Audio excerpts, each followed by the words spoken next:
Hey everybody, PC Outcast, back with more Everlasting Summer. Yeah, after that last weird episode, let's see where this is gonna go. The bright sunlight was striking my eyes even through my eyelids. I stretched out lazily and quickly got myself out of bed. It was 2 p.m. Boy, sleeping longer and longer. Looks like yesterday really finished me off, and my body required much more time to recover than usual. I had a stroll around the room, thinking of what I should do today. Obviously, my life in the camp would never be the same again after everything that I had heard from that strange pioneer. And if everything's just as he said, I have plenty of time ahead. I grabbed my hygiene kit and went outside. I managed to take only a couple of steps as somebody ran into my back. I turned around and saw Alyssa. "Hey, be careful," said she indifferently and ran on her way. She held some kind of bag in her hands. Whatever. Yet another ordinary day in this crazy place. I finished brushing my teeth and then I spent an eternity washing my face with ice-cold water to bring myself to my senses and refresh my head at least a bit. I felt a bit better after that. Suddenly, hope struck me from nowhere. It wasn't a hope that I'd be likely to leave this place safely. Rather, I just didn't want to believe that everything is as bad as that guy told me. "Good morning." I heard a faint voice coming from the woods. Someone stood behind a tree. "Morning. Are you ready?" "Ready for what?" I looked again, and it seemed like it was the pioneer from the bus stop yesterday. Indeed, I was prepared for such weirdness today, so I wasn't really surprised and started this conversation quite clear-headed. "You didn't believe him, did you?" "What are you talking about?" "Everything that he said." "Alright, but what is your opinion on what is happening?" I'd already distanced myself from the outside world and decided to treat everything happening to me just like a fictional film, not reality. Hopefully it would give me more room to move around in terms of situational logic analysis. "There is an exit. There has to be," he said excitedly. "I don't know, but I'd like to believe that too. If you just send me in." I turned around. Slavia was standing right next to me. "Who were you talking to?" "No one. Just talking to myself. I hardly think it's worth telling her about aliens from parallel worlds. She probably can't even see them anyway." "Have you prepared already?" "Prepared for another hike?" "No. Today's the last day of the season." "What?" A stupid smile settled on my face. "There will be a bus this evening. We're leaving." Holy cow. I was ready for even the most incredible of twists, but was this what that mysterious pioneer was talking about? Probably it was. Well, apparently I'll have to go for a second lap and live yet another week in this camp. But this time, I know everything. I haven't packed yet. It's not like I have to have much to pack anyway. "Okay." Slavia shifted her gaze. Seemed like she wanted to say something, but hesitated. "Well, see you then." "Yeah." I had to ask when we're leaving, at least. I went to the square with the intention of discovering that. There's got to be someone I know there. But believe it or not, there was only Genda. For half this game I called him Genda, and now I'm calling him Genda. Waiting for me at the square. Probably all the pioneers are busy with packing. I took a seat on a bench and just stared at the sky. Turns out that today I just have to wait for the departure, pass out on the bus, and wake up in this camp again just like the first day. Everything was drowning in silence. It's exactly that time of summer day when the sun seems stuck in the sky, the birds and crickets have gone for an after-lunch doze, and the wind is saving its energy to deliver long-awaited coolness to people in the evening. It suddenly crossed my mind that I haven't just missed lunch, but I haven't had any breakfast either. It was ridiculous to search for anything in the canteen. The pioneers had surely cleaned up everything just before the departure. I scratched my head and made my way back to Olga's cabin. Surely there should be something edible in the table's drawer. Why? Someone called for me just as I approached the door. Shuriken Electronique swiftly approached the cabin. Are you already packed up? Already packed up, I answered, imitating him. You haven't quite been yourself the last few days. What makes you say that? How should I know? You'd know better. I mean, why are you so concerned? No reason. A real pioneer always treats a comrade's problems as his own. I cast a skeptical look at him. Thanks for your concern. I'm fine. There actually was half a loaf of stale bread and a piece of smoked sausage in the drawer. Why would there be stale bread and smoked sausage in the drawer in the cabin? I don't understand. I've ate everything with deliberate pleasure, washing it down with smelly water that Olga probably used to water the plants. What is wrong with you, dude? Just as I finished, someone started knocking on the door. Come in. Yolana rushed into the room. Oh, it's just you, she said disappointedly. And who did he expect to see? A circus complete with bears? Yolana giggled. Where's Olga? Dunno. I shrugged. Why not? I don't know, because I don't know. What do you want from her anyway? Gotta ask something before the departure. Okay, I'll tell her that you were searching for her if I see her. By the way, why aren't you packing up? Like I have much to pack. I'll see ya. She cracked a sly smile and bounded out of the cabin, slamming the door behind her. And still, it's really strange that nobody seems to be puzzled by the sudden departure. Why am the only one who is not expecting it? Like, everyone really cares if I've packed up my things. As well as that, doesn't anyone care that this is the last time we're seeing each other? The words of that guy in the forest yesterday, all but the camp's tenants being unreal, suddenly sprang into my mind. Well, right now, I'm more ready to believe it than ever. The desk drawer where I found my breakfast contained lots of odds and ends. I grabbed a pencil and a piece of paper, examined them for some time, and then slipped them into my pocket. Just in case. I had no intention of watching over all the pioneers running around and packing, so I just lay on my bed and didn't even notice how I dozed off.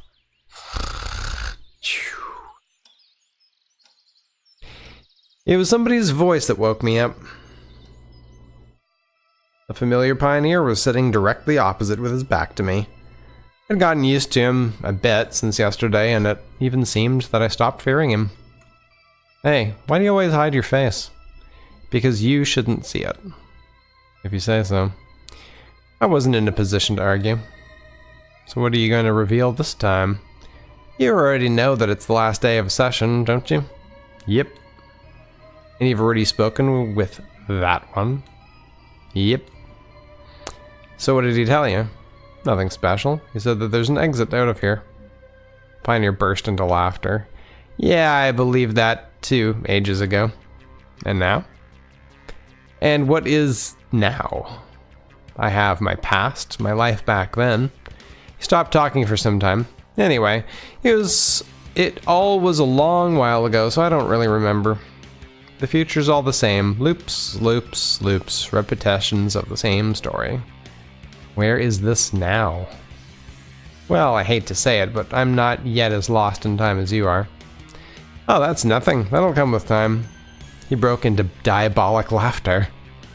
There's just one thing I don't understand. What's your reason for coming to me? What do you expect to achieve? Me? Nothing, really. So why did you come then? It's just because you, him, and others like us are the only real people around here. Given everything he'd said to me already, I just wasn't ready to believe that all the local tenants were just puppets in some kind of hellish stage play. Are you sure that you're right? Right about what? Well, that you're right about everything. I can't be right or wrong.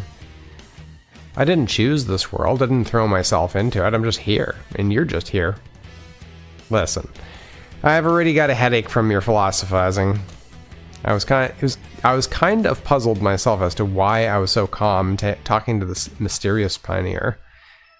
Well, here it is, right in front of me. All the fantasy and devilry that happened in this camp. Here it is, an explanation, at least a partial one, for how I got here. Here they are, the answers I've searched for such a long time. On the other hand, my behavior was quite logical. While I couldn't quite explain what was happening, this cuckoo guy just talked and talked, but it's not like his words changed anything. Then what's the point of listening to him? Oh no, you will soon understand everything yourself. Somebody was knocking at the door. I got up to open it. It was Slavia on the doorstep. You came to see Olga? No. Come in then. I was 100% sure that the pioneer had already disappeared. Turns out I was right. Slavia took a seat on the bed and I snuggled against the wardrobe in the far corner of the room. She was distinctly nervous. Did something happen? Not really, it's just today is the last day. Well, I'm already aware. Better late than never. Well, so I thought. I mean, we probably won't see each other ever again. It's a small world, as they say. But maybe you would give me your address to write letters? I would have, if only I knew it myself. You know, let's do it the other way around. You give me your address. I'll definitely write you upon arrival. But why don't you want to give out yours? Well, we were just about to move, so, you know. Better if I write you. I tried to put on my cutest smile to make my story look more credible. Okay. It's fine then. Slavia got up and seemed to be leaving. Hey, wait, what about the address? Well, let's do it later. An expression of sorrow and disappointment crossed her face. I just shut the door and right then heard the spiteful voice of the pioneer from behind. Well, happy now? You've hurt a girl. What have I hurt her with? What should I have said to her? My dear, write to my dear granny in the village? Or should I have left her the address of a house that's probably not even built yet? So what? I'm not my brother's keeper. It's your world, not mine. I'll manage somehow on my own. That last phrase really made me squirm. You know what? Oh dear. I didn't manage to finish the phrase. Someone was knocking at the door again. Come in. Yelena flew into the cabin. Why the rush, m'lady? I made an excessively showy bow. Me? I'm just... Her eyes darted about it cautiously, and her cheeks were blushed. Just wanted to say goodbye. There'll be time for that anyway. After all, we'll be going on the same bus. Yeah, you're right, but it's kind of embarrassing in front of everybody. Oh, so there's something that you can be embarrassed by? I laughed. She pouted. I just wanted to tell you, you aren't a douche, really. In fact, you're almost a cool guy. Her words astonished me. Well, thanks. You're good to hang out with, too. Well, that's that. She rushed outside, slamming the door loudly. Hey, didn't expect that from her. Did you? I got nothing to do with that, I told you. Really looks like you knew what she will say. Maybe I did, maybe not. You just came here to mock me? I started to lose my temper. That idea had also crossed my mind. Then why the hell are you hanging around here? If I ever need a man to comment on all my actions, I'll hire a professional psychologist. You think that after all this time, I don't qualify as one? My estimation is that after all the time here, you've definitely gone bananas. All psychologists are freaks. Yes, but not all freaks are psychologists. He laughed out loud. A sense of humor, how encouraging. Frankly, your jokes are fairly lame. What are you laughing at? At yourself. Listen, if you got nothing to do in your world, go and bug that second one. And have you got anything to do in your world? The pioneer sharply countered. You know, I'll find out what to do. I'll pack up my things, leave this camp, and then what? Then what? Like, I know. I've never been in such a situation before, believe it or not. It's just that you've forgotten that you won't be able to leave the camp. Yeah, he was right on this matter. Probably. Just because you failed to do so, that doesn't mean that I'll fail too. You're the boss. There was a knocking at the door, so quiet that I barely heard it. Damn, who else is it? Hissed under my breath. I shouted, "Come in!" But the door didn't open. I pulled the handle myself. Lena was on the doorstep. It looks like I really scared her. Oh, I'm sorry, I didn't mean to. You came to see Olga? No, she said, staring at the ground. So what is it then? What did Lena want from me? Come in. Came in and hesitated in the middle of the room. Want to take a seat? I pointed at one of the beds. Lena hesitated a bit more, but nevertheless took a seat. Did something happen?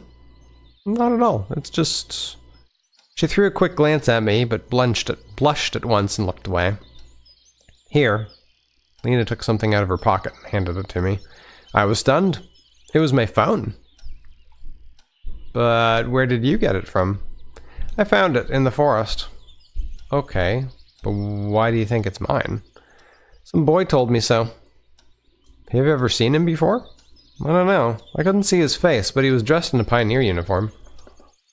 Everything was clear at once. Ooh, that's interesting. So he can either appear to the other people, or they can actually see them. So see all the instances of him? That's really weird. And don't you wonder what it is? I looked at the screen. There still was some battery left, therefore the cell phone shouldn't just look like a piece of plastic to Lena. I don't know, some kind of game. Yeah, you're right. I quickly opened Snake in the menu and handed the phone to her. Here you go, a keepsake. Oh, what are you doing? I can't. Lena waved her hands at me. Take it, I have loads of these at home. She resisted a bit more, but finally she took the device. And what do I do with it? Press the keys to move left and right. You've got to eat these pellets and keep from hitting your own tail.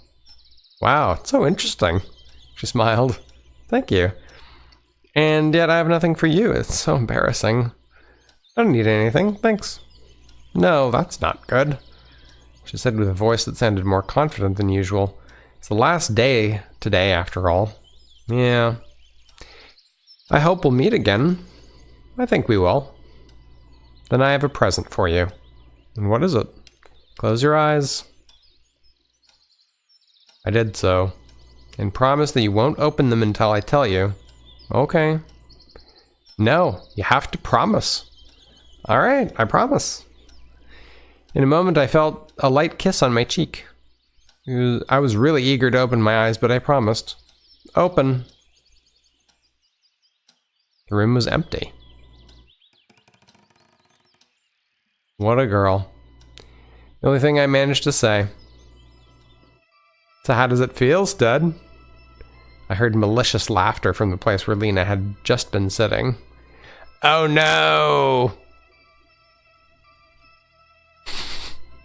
So that's your new way of pranking me, eh? Using the others? Me? Pranking? God forbid.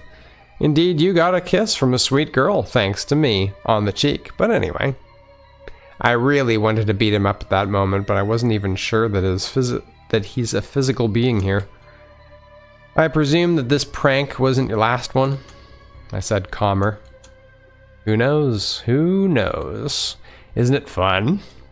The pioneer laughed hard. Perhaps Professor Moriarty laughed like that, anticipating the success of his diabolical plan. You're certainly having fun, but I'm not. Relax, dude. There's almost nothing left, and here you go, your second lap. After you do a dozen, then you'll earn a pit stop. Although you probably won't need me by then, you'll figure it out everything yourself. Not like I need you right now either. Oh, what ingratitude. Just cut it out. If you'd ever. Just shut up already. No understanding. Shut your damn mouth! I screamed so loud that the walls trembled. The front door suddenly burst open and Alyssa came in. Is it just me, or has someone gone completely nutty nuts? She asked with fright. Well, you could say so, I answered angrily. Why are you yelling? Because I want to.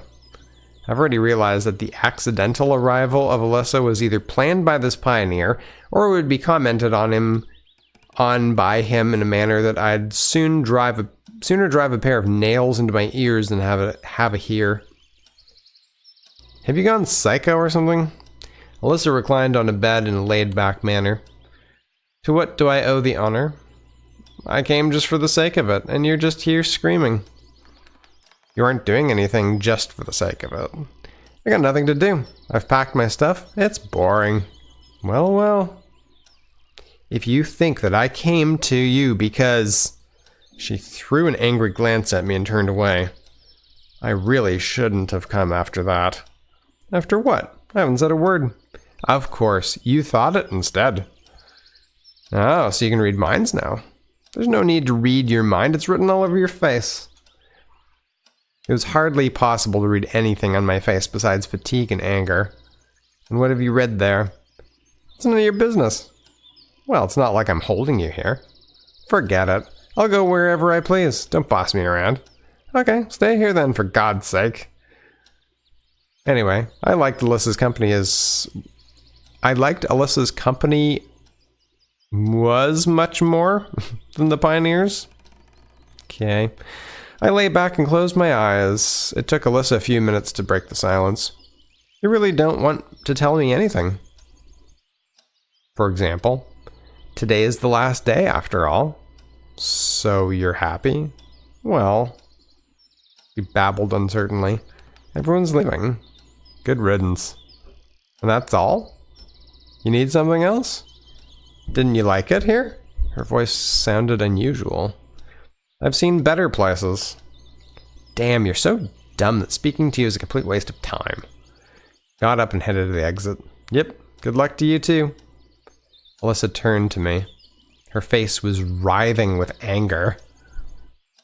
Couldn't you at least have said that you'll miss me? Sure I will. Wimp. She slammed the door loudly. Stupid. Alyssa didn't hear my last line, of course. What a wayward chick, eh? As good as you are. And you, in that case. Of course, keep comparing me to yourself. I remarked mischievously. What's the difference? We're in the same situation. I've just been here a little longer. Well, in fact, a lot longer. And you've probably gone completely nuts. No wonder. His hoarse laughter was really pissing me off. Listen, have I already told you that you should be an actor? You'd do a brilliant Hannibal Lecter. Especially since you consider yourself a psychiatrist. I'll think about it. Well, now I must go. Maybe I'll see you again. Get lost. I turned to look at him, but the Pioneer had already disappeared. Ugh, finally. But nevertheless, why did he come? It might be the case that me, him, and others like us are the only real people around here, but I desperately didn't want to believe that. All his speech seemed like some sort of complex game. Like he's trying to give me one hint after the other, trying to lead me to something, enabling me to discover some kind of devious plot. Too bad he's not really successful at that because I'm out of ideas. Time dragged on deceitfully slowly, but it's 5 p.m. already. It's common during the summer. If one counts the seconds and minutes, it appears that even a single hour would never end, but if one thinks anything else, then the whole day flies by quickly. I decided to start packing. They could leave without me. I quickly took all my winter stuff and shoved it into a bag. I was almost about to jump onto the bed again, but the door opened and Olga came in. Oh, I see you're packed already. That's great. Let's go. I got up reluctantly, grabbed my simple luggage, and followed her. I really don't care what will happen next. I had long suspected that nothing was up to me in this world, and recent events had reinforced my complete confidence in this. I might wake up tomorrow in bus number 410, or I might not wake up at all. That's all, folks. It's all that simple. There's no point in staying here. There's nowhere to run. Basically, my only exit is to leave on the bus with everyone else, go into the unknown. That's all I'd been doing for the last week, stumbling along a narrow path in pitch black darkness, unsure of where is the beginning and where is the end. We were almost approaching the gates when I heard someone calling my name. Semyon! Semyon! Olga, excuse me, just a minute. Okay, but make it fast or we'll leave without you. I headed for the bushes that the voice came from. Semyon! Semyon! I waded through the thick greenery and came out onto a forest path. The voice seemed to be calling from nowhere. One moment it was heard behind a tree, and now it seemed to be behind my back. Probably it's one of those aliens from the parallel worlds, but I suspect that I haven't met this exact one before. We don't have much time. I'm listening. I know that you've already been contacted by him and him. Yeah. And I know what they've told you. Don't ask me how. Okay. But you must know one thing. The thing I know. There's more than a dozen of us here. In fact, more than 1,000. But a lot of people got out. I've tried to digest what he said and phrase the right questions.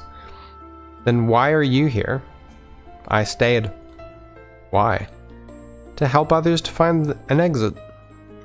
Wow, how generous. And why should I trust you? You're the third one already. Well, in fact, I'm not even sure that you all aren't just my hallucination. It's not about trust. Then what is it about? It's about the right choice. Consider this camp to be a giant maze. You should take a few right turns to find an exit. Okay, and how do I know which ones are right? You'll know. Come with me. Where to? To the second lap. Hold on a sec. That pioneer said that my second lap will start tomorrow. He lied. The speaker raised his voice. He's gone completely crazy and he's trying to destroy all the others. So if I don't go with you and leave on the bus, then I'll be destroyed, right? I don't know. Then why do you say so?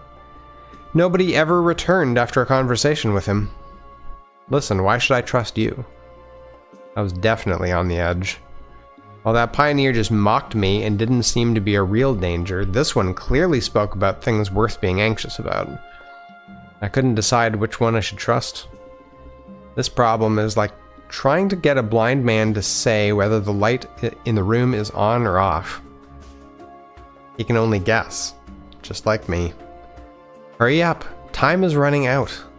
Hey, wait a sec. Make a choice, are you coming or not?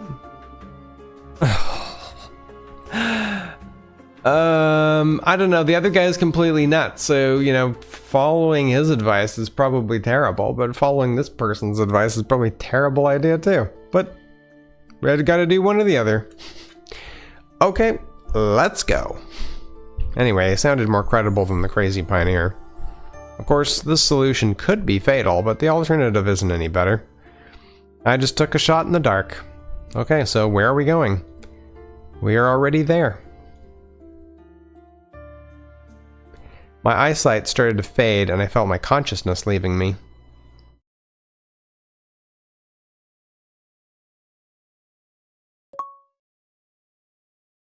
Oh, achievement unlocked, epic fail?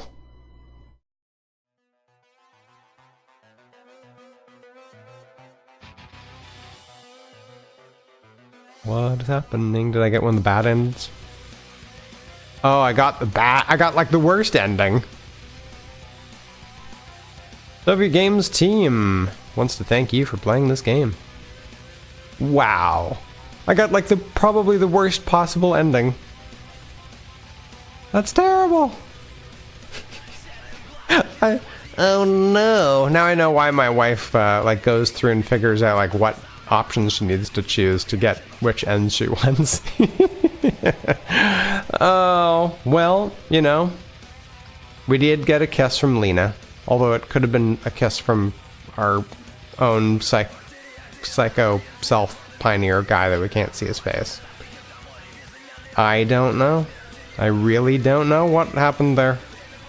So I'm guessing you have to play the game again to get any other endings. That's a disappointing ending, though. I thought I was going to get together with Lena. At least.